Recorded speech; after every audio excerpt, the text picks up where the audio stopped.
Hello, I'm Kara Dahl Russell. This month in our After the News at Noon series, we hope to explore the interplay between the poetic idea of courtly love, the real position of women in society, and the rise in Marian worship within the church.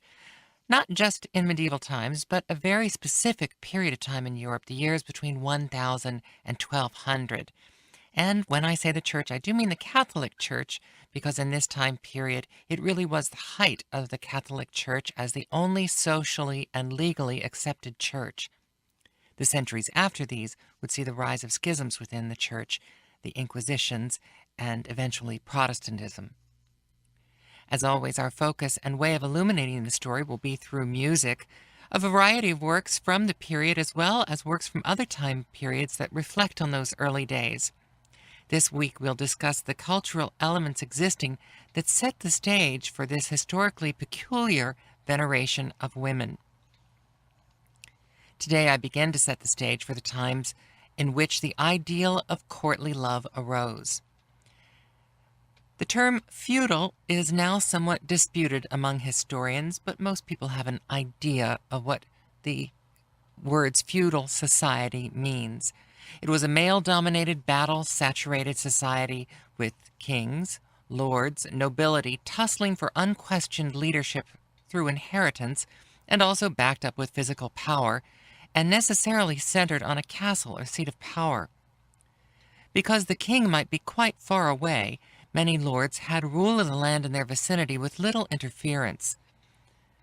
To greatly simplify, the society was basically divided into a tiered class hierarchy, this lofty royalty, very remote in the lives of most people, then feudal lords, perhaps not noble by birth but risen through might, and the nobility, which was a fairly fuzzy concept in the year 1000, and peasants.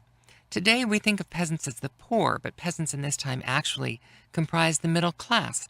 Farmers, tradespeople, townfolk, technically the peasants being anyone below the nobility of knights and vassals, who were considered very low nobility at this time. And as the poor are always with us, there were the serfs. Whether bound to the land by birth, or a slave by war or purchase, or an indentured serf, our topic of courtly love this month would be very remote from their lives of grinding work and poverty. As we embark into the 1000s, women at any level of society were something apart. In general, a woman had no legal standing or status on her own, and her class status was conferred by her birth or by that of her husband.